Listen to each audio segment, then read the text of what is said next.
Listen to me.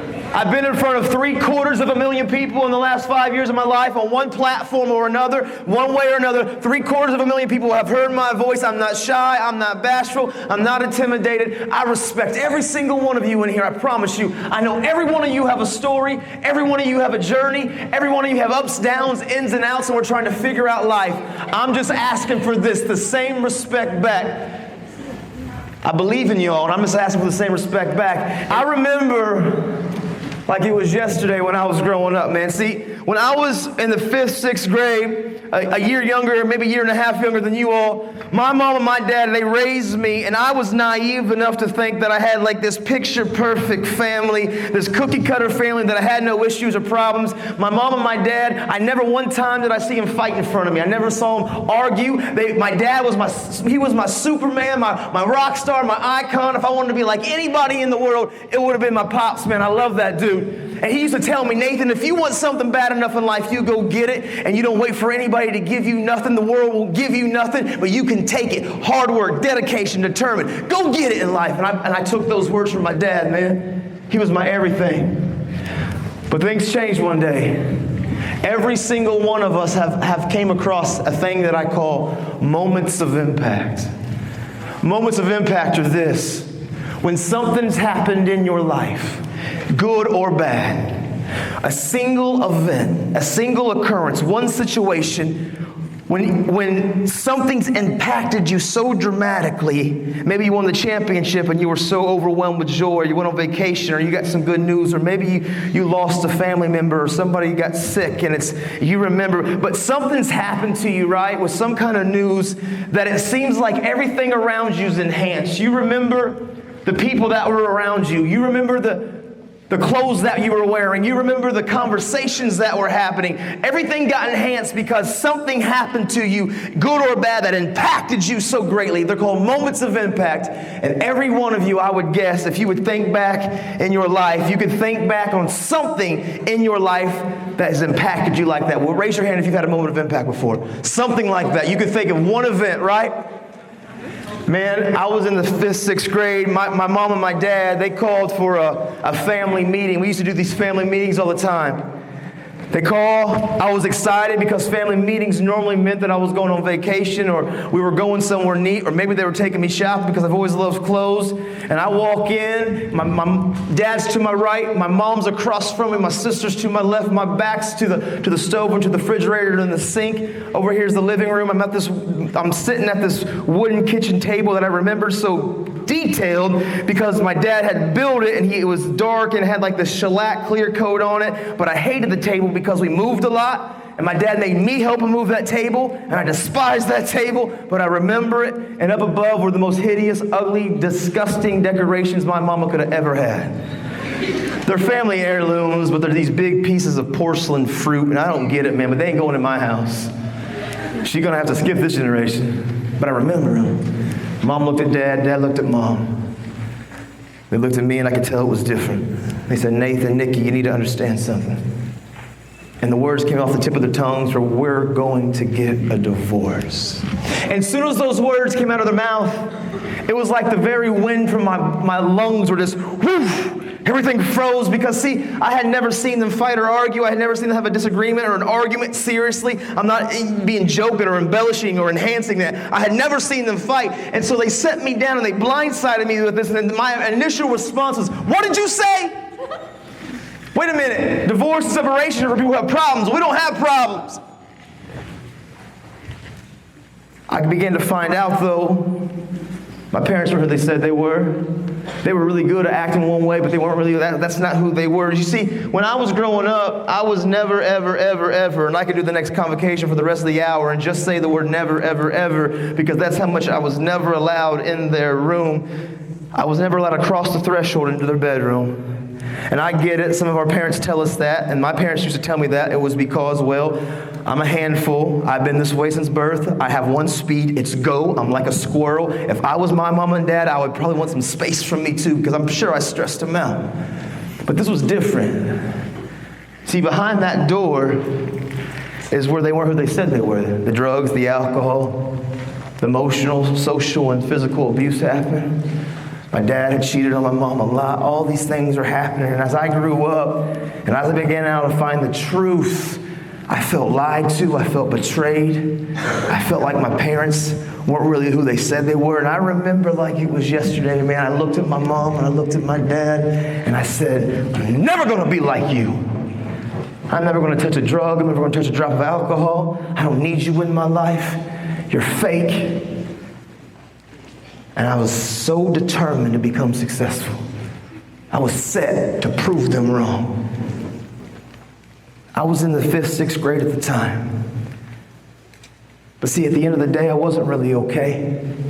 I had learned, because my parents had taught me really well, how to wear a mask. They taught me how to be one way and act one way, but on the inside, I was hurting, I was wounded, I was in pain, things weren't okay. And I know in here, a lot of us in here, we act one way, but really sometimes we put on that fake face and we put on that fake mask because we think it's not okay to be okay. Let me ask this question. How many of you in here, you come from a broken, divorced, a separated family? Will you raise your hand? Me too. And all of you that just raised your hand, I want to ask this question. And listen to me, for the next, I've only got about 40 minutes, man, and you can laugh and joke and clown, and I can't change that, but you can make this next 40 minutes because I'm just real. I'm not here trying to talk down to you. I'm just trying to show you guys how you can become the best you, and how you can overcome the struggle, and how you can overcome the fight, and how you can really take this life and become what you were destined to be. Out of all of you that came from that broken family, right? Because I'm one of them. I've learned this, that I used to lie a lot. And I can lie to my mom, my dad. I can lie to parents, to teachers. I can lie to my best friend. But the person that I can never lie to is when I wake up every morning and I stand in front of that mirror and I see my reflection. I know when I'm not okay. And if all of you that came from that broken family that raised your hands, how many of you can honestly say, you know what? It's bothered you, it's affected you, it's wounded you, it's hurt you, it's caused you to act a certain way, and it has upset the fact that your parents are in your life? Raise your hand. Me too. You see, when this all began to happen, my parents taught me to wear a mask really well. And see, I get it. A lot of us, we feel the peer pressure at middle school. We feel the peer pressure in high school. We feel the peer pressure in life. We feel sometimes we've got to act, talk, or look a certain way to fit into a certain mold or a group of people because we want them and everybody else to see us the way we are. But even on the inside, you're not like that and you're hurting. My biggest issue in my whole life growing up was I always cared more about what you guys thought about me than me. Come on, listen, man. If I was your best friend, bro, and I was living life with you, man, and if I was really your friend, your guy, the dude that you text to, the dude we snap and we kick it, we go out there and we play ball, whatever it is, right? That would mean I'm invested in your life. I know your dreams. I would know your goals. I would know what makes you tick. I would know your ups, your downs. I would really know some of your home life and your pains and some of the stuff that the other people in the school don't really know. Wouldn't you say, would you agree to that? If I was your best friend, I'm invested in your life, right? And if you're really my best friend, you're invested in my life. And I want all of you to understand something. If you're really somebody's best friend, if you're really saying that, that means you're invested in their life, and that means, bro, if I'm invested in you, it's my job, it's my duty, it's my obligation because I know your future, I know your dreams, I know the things that you've been wanting to do with your life. I am supposed to be your best friend, help you at all costs, no matter what it takes in my life, because I believe in you, and I see the greatness that you could be. If I'm your best friend, bro, I'm supposed to go all out to help you get there, man. That's a real best friend. That's somebody living life together, man.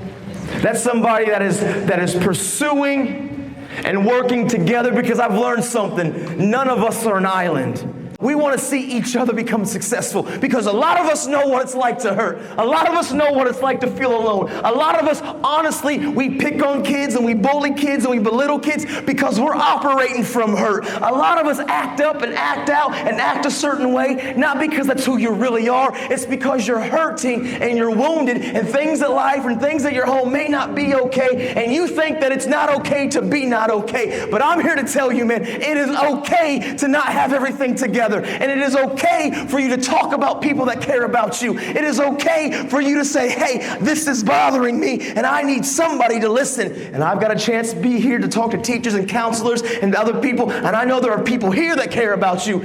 I know friends, if you're really somebody's best friend, you should care about them that way. And I had two friends like that. I had Jared and Jordan. Jared, he wanted to become a pharmacist, and Jordan wanted to go to the Army. And if I could have been anything that I wanted to be, I would have been a photographer for the National Geographic. That was my dream. But you see, the thing of the matter is this. I didn't realize how much choices and decisions that I was making now when I was in your guys' age, how much they would affect my future. I was so caught up in the moment. Here's the hard thing that all of us have to face, and I'm just real. We're such a microwave, fast-paced, right now generation. We want everything now. It's so hard for us in the 7th grade to really begin to map out and say, who do I want to be? Where do I want to go? What is my purpose? What's my dream? If I could be anything in the world, what would it be? You need to sit down and take the thoughts and the time to write that thing down. You're not too young, because tomorrow's going to be here before you know it. And this is every one of you in the school's moment. This is your time. You don't have to settle for less. If so-and-so's out ripping and running the streets and doing things that aren't helping them get to their future, that's their choice and that's their decision. But you don't have to. This is your moment. This is your life. You control this destiny called life. And there's not a dream, a goal, there's not a purpose, there's not one thing in this world that you can't achieve. There's not a teacher, a principal, a counselor, a parent, a friend. There's nobody else in this world breathing that can stop you from being a ball player, from being a musician, an actor, an athlete, except you. And I wish I would have understood that when I was in school. Because all I cared about was living for the moment. All I cared about was living for the now and the grade that I was in and running around chasing after this and chasing after that. And I wasn't thinking about the mission.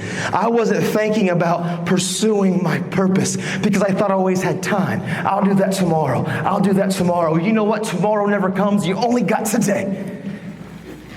And some of you know. And you know what the cool thing is about this is I get it. Some of us, we maintain those images, right? We put on those masks. We put on those fake faces. And you sit next to your girlfriend or your guy friend, right? And you're kicking it. And right now, well, the words that I'm saying are penetrating you. But you feel like you got to keep kind of your posture and who you are because you really don't want anybody to think that the words that I'm saying are piercing you straight to your heart. But I'm here to tell you, man, I know when it's all said and done, when you would look in the mirror, and you can act one way. I know when you look in the mirror, many of you, you know you want better for your life. It's time for you to speak up. It's time for you to move out. And it's time for you to pursue the greatness that you were born to be. You see, I didn't have anybody talk to me like this. I was just caught up in the moment. I was caught up in the peer pressure. I was caught up in everybody else and what everybody else was doing. I didn't have any vision or dreams or goals. What's your name, man? Grayson. What is it? Grayson. Grayson. Nice to meet you, Grayson. If I asked you if you were a man of your word, would you say yes, or would you say you're a liar? I don't know. You don't know? Let me ask this. Have you lied before? Yeah. Okay, so have I. Would you think you're going to lie to one day in the future? Yes. Yeah. Probably, right? Okay. Now you're starting to be honest. That's good, Grayson. I respect you. I believe in you. I don't know who you are. And I don't know the journey here with who you're around, but I don't know why we act up and we act out and we do what we do. But I'm just going to ask you, will you be a man of your word for the next 20, 30 minutes, man? Will you pay attention to me? You promise? Can you shake my hand? And that's your word? I can hold you. Give him a round of applause. He's taking some ownership in his life. Listen, man, I know I'm passionate and I got one speed, and that's all in. I lay it out there every single day because I'm going to be real. We don't have time to be playing around with our lives. You don't have time to be caught up and kicking it and rubbing elbows with people that aren't trying to help you develop to being the better you. Your character, your attitude, who you were destined to be is everything, man. And I only talk about it because I know what it's like to live on the other side. I went to high school, And when I went from the 8th grade to the freshman class, I switched schools. And I felt the peer pressure of fitting into certain groups and gatherings of people. And I made one of the worst decisions that I ever could have made. I stepped away from Jared and Jordan my sophomore year because I thought Jared and Jordan were popular or cool. I thought they were a little strange and different. And I was like, you know what? If I keep rubbing elbows with these guys, these cats, man, when I get a little bit older, all of you are going to think I'm just like them. And I cared more about what everybody else thought about me than who I wanted to be. And so I was willing to compromise who I knew I could become because I wanted to fit in with the crowds. And you know what it led me to?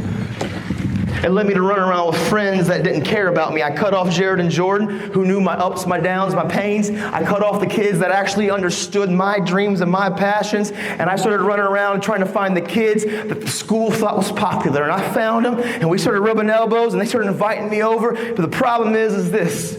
They didn't know me. They weren't invested in me. They didn't care about me. And they started picking on me and making fun of me because they weren't really my friends.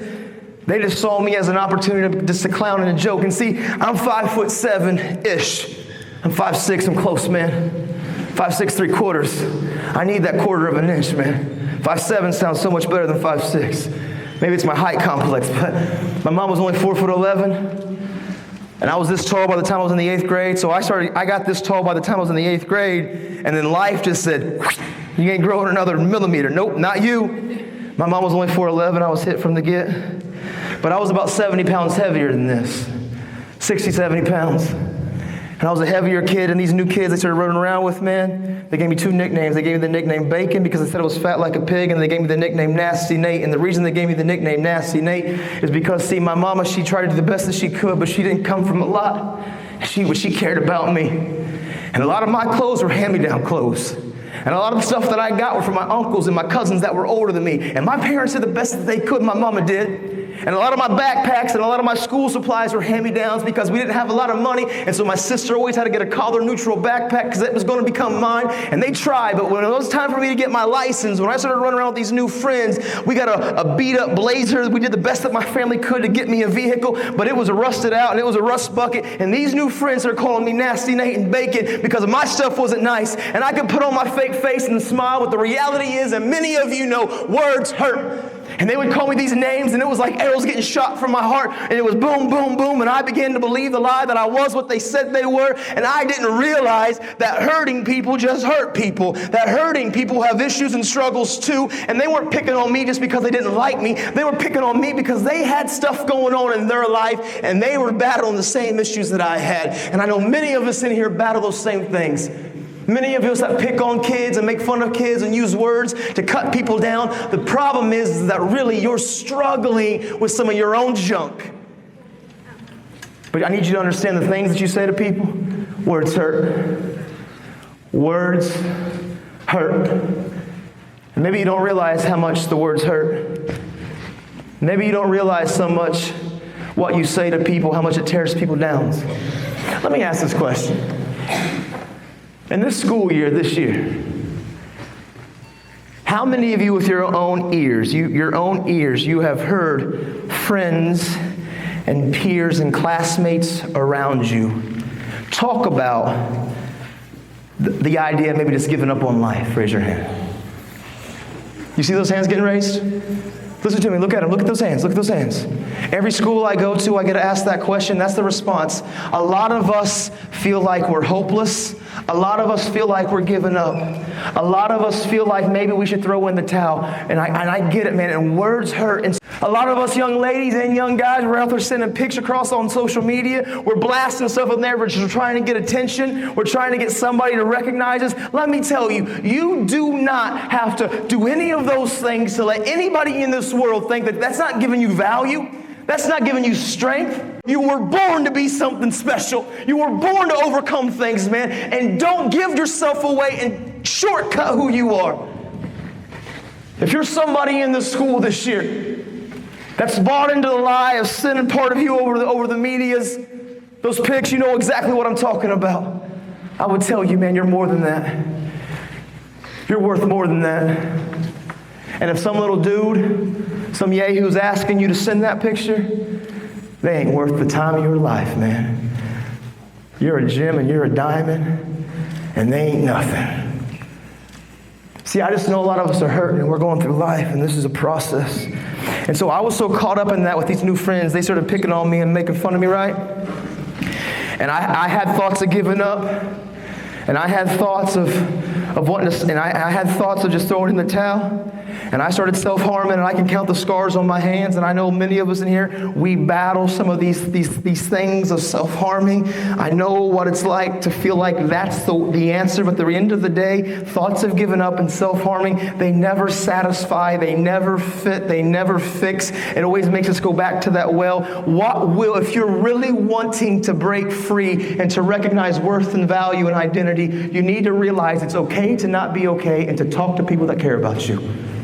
These new friends started saying, hey, Nathan, why don't you come over here and drink this? Or why don't you come over here and smoke this? Or why don't you go over here and pop this? Or why don't you go over here and do this? And I remember that young man that I was when I was in the 6th grade. And I said, I'm never going to be like you, Mom and Dad. But you know, the fact is, I began to buy into peer pressure. And I was so consumed about wearing the mask and having a certain image and having a certain persona out here. I was so caught up in it, I was willing to compromise who I was. I was willing to compromise values and beliefs that I stood for so I could fit in. And I started drugging, and I started messing around with weed, and I started messing around with pills, and I started messing around with all these things, and my life began to spiral out of control. And I remember like it was yesterday. You know, when I was a freshman, I was voted by, and I didn't necessarily win because they didn't pick a winner, but every year in my freshman class, it was like 2,000 students, and they would always vote to see who was going to be the most successful, or one of the most successful freshmen of the class. And in every conversation my freshman year, my name, Nathan Harmon, was in every one of the teachers, staff, students' mouths, because kids knew and people knew I was driven as a freshman. But as I began to compromise who I was and throw in the towel because I wanted to fit in with the masses and think that I wanted to live for the now and the moment, and I wanted you guys to accept me for being part of that cool kid crowd. Straight A's went to straight F's. I skipped 60 to 70 days of school my senior year. And I don't even know how that's possible. It became, hey, Nathan, have you ever tried this drug before? To saying, Nathan, what drug have you never tried before? My life was spiraling out of control. And I never would have thought in a million years when I was in the 6th, 7th, and 8th grade that would ever be my life. Because, see, I thought for sure I had it all together, but I had hurts and wounds and I was wearing a mask. But the fact is, good choices will always have good results. And I was making a lot of bad choices and a lot of bad decisions. And I was basing my value, my worth, off your opinions. And I learned something. Listen to me, everybody in here, I want you to understand something. And I see the eyes, and I can tell that some of these words are piercing your hearts, and I see the emotion. Your value is never based off any of the opinions of anybody in this room. Who cares what anybody thinks or says about you? They are not your merit system. They are not your system of worth. You are who you say you are by your actions. You see, I've learned to let my life speak for me. Talk is cheap, man. I can say I want to be a lot of things. I can say I got it all together. I can say I'm doing good. I can talk with the talk, and I can be a chameleon, and I can make anybody believe. But the truth of the matter is, where my feet go, what I do, my life speaks louder than words. Because when I began to change my life, when I began to want to try to do better, I had a lot of people, a lot of the naysayers, right? Because I'm going to be honest, my life spiraled all the way out of control. I mean, I'm kicked out of school. I go to the Army. I'm kicked out of the Army. I get caught up in drinking. I get caught up in drugging. I get arrested. A lot of things happen in my life. I battled self-harm. I battled the ideas of wanting just to end it all. I battled all kinds of things, man. And I was the kid that everybody realized at 23 years old, I had this mentality at 23. I might as well just rock it till the wheels fall off, because everybody's already labeled me as a nothing or nobody. Can't get right, never will, never can. He is a waste of breath. That's how I was labeled. And my life was just absolutely shattered. And you know what I used to do a lot of times? I would have those moments of clarity, which a lot of you, which I know are acting up and acting out, and your grades aren't where they're supposed to be, and maybe you know you're kind of getting in trouble a lot. I know a lot of you sit in your bed, and you wouldn't let anybody know about this, but I know, because I know that I know. A lot of you sometimes sit in bed, and you roll out, and you sit there, and you just ask questions like, how did this happen? How did I get here? Why is this happening? Because choices and decisions we make matter. I had to learn that good choices and good decisions have great results. But for the longest time, I made terrible choices and terrible decisions because I thought I was a screw up. And when I was already labeled by everybody else, I thought I might as well just rock it till the wheels fall off. But I'm here to tell you today, the little dude from Indiana with the bun, I'm just here to tell you, man, the opinions of people around you do not matter. When you're seriously about change, when you're deciding that today's the day that I want to begin to change some stuff, because every one of you in here, I don't care what your grades are right now, where you're at in life, there's not one person in here that is hopeless. There's not one person in here that can't become successful. There's not one person in here that can't overcome whatever holes we've dug ourselves in. Let your life speak, you let your life scream, and you let your life shout that you're ready to become what you know you can be. And you don't need anybody's approval. That's where I got in my life. At 23, a lot of it fell apart. I got arrested, and I spent some time in prison. And it was there that, man, I'll be honest, I had every reason. And I had all those thoughts and all those times to say, how did this happen? Because, man, I remember I used to be in these seats, man. And I would listen to those people talk to me. And I would clown and I would joke and I would blow them up because they couldn't understand me. But then here I am many, many years later. I'm sitting in this little cell. And I'm like, man, how did this happen? Choices, decisions. I had every reason to throw in the towel. If anybody had a reason to quit, I did. If anybody had a reason to quit, I did. I was labeled Nasty Nate. I owned it. I decided that's who I was going to be. I had stolen. I was a thief. I had drugged it up. I had ripped and ran, DUIs, you name it. I'm telling you, man, my life. I was facing a long time in jail, but I decided something. I was ready to change. And I didn't need anybody's permission to change. But you know what it takes to change? It takes sacrifice. It takes taking ownership of your junk. It takes you taking responsibility and saying, you know what? I've made this, I've did this, I'll take ownership of it. I'm not looking for anybody's forgiveness because that's their choice. They don't have to give it. I don't have to have it. But I want to be the better me for me. I want to be the better me because I want to be the best me for maybe my family in the future. I want the best me because I want to experience what life has for me. And so I started making good choices and good decisions. I got focused on something. I had to find something that I was passionate about. When you're ready to really get serious about your life, you need to sit down and think about this characteristic called passion, right? This attitude called passion. And I tell every convocation, every assembly that I go to, you don't need motivated. I'm not here to motivate you. You don't need people to motivate you because motivation, it will wear off.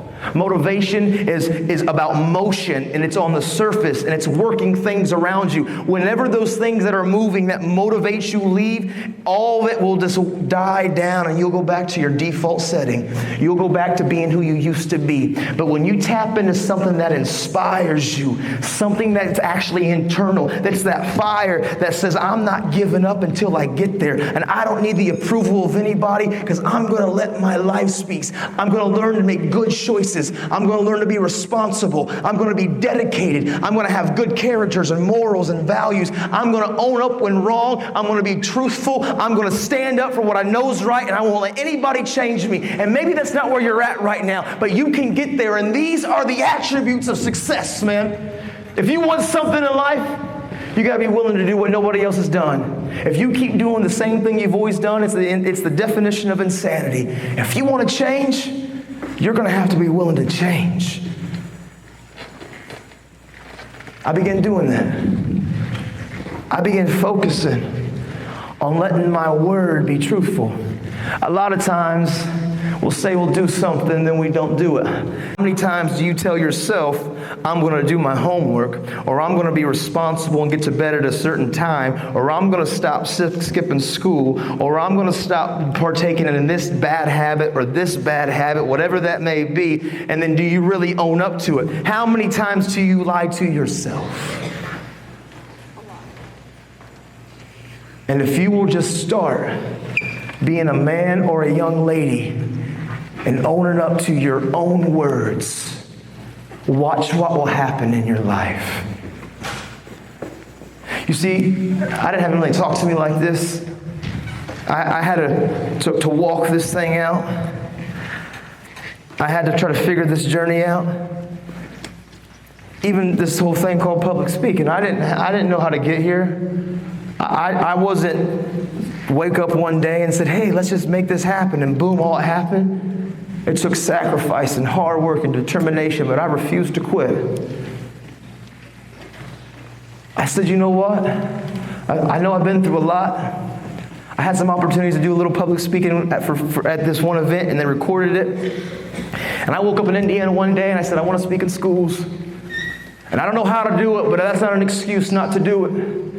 I went out and I had this little CD made, and I made this little packet that I was going to send all of the administrators and the teachers 5 years ago, 4.5 years ago. I was naive enough to really think that if I mailed out packets to teachers, they were actually going to open it, see a CD, and put it in. That's not how it really works. They get inundated with stuff. I spent $300 of my own money, and I sent all these packets across the state of Indiana. I waited and waited and waited. 2 weeks later, I got one phone call. My one phone call, I wasn't discouraged, because the attitude we have to learn to embrace isn't discouragement, but appreciation. When you appreciate people around you, when you appreciate things and circumstances and things that happen, appreciation is what brings commitment from people. If you have a good friend, right, and you want them to be really there for you through thick and thin, if you've got a parent, if you've got a job in the future, if you want them to be committed to you, if they know you appreciate them for who they are, they will stay committed. And so I began to be, you know what? I got my one, school called me back, and I was so appreciative. And my whole thoughts were, man, I sent out 120 and only one called me back. My thoughts were this: you're telling me there's a chance? And you know what I did? I recognized something. In your life, every one of your lives, you're going to have moments. You're going to have moments that can change your future. And you've got to be in position and prepared when those little opportunities and moments come, that you can give it your all. That moment came in my life 4 years ago, 4.5. I went to my first public school. I walked in, didn't have a clue what I was doing. I laid my heart out there, man. I used passion. I used every ounce of what I had learned. And afterwards, the teacher talked. Afterwards, the kids talked. One school turned to 2, 2 turned to 4, 4 turned to 8, 8 turned to 16. It's been growing ever since. You know, this year, I'm a guy that had no clue how to do any of this. 4 years ago, I started this dream that I had. I thought that people would have said I was crazy. People would have said, Nathan, that's a big competition out there. You understand, you're the odds of you becoming successful at being a motivational speaker, you know, there's just a big field out there. I didn't care about them. Maybe they're right, but you know what? Failure's not an option to me. I'm not stopping until I was done breathing. I'm not quitting until I achieve what I was pursuing after. In 2017 and 18, this school year, you guys are my 72nd or 71st school this year. This machine's going. This year, I've already spoken 71 schools this year in the first semester. I'm telling y'all, man, if you want it, and that's not a pat on the back, look what we did, because I'm just a nobody. I'm just a dude that man has realized I've been and drugged through the coals of life, and I've made a lot of dumb choices, a lot of terrible mistakes. And all I'm trying to tell you all from right here is don't do what I did, but recognize That, man, if you want it, you can get it, but it's going to take sacrifice, hard work, determination, and effort.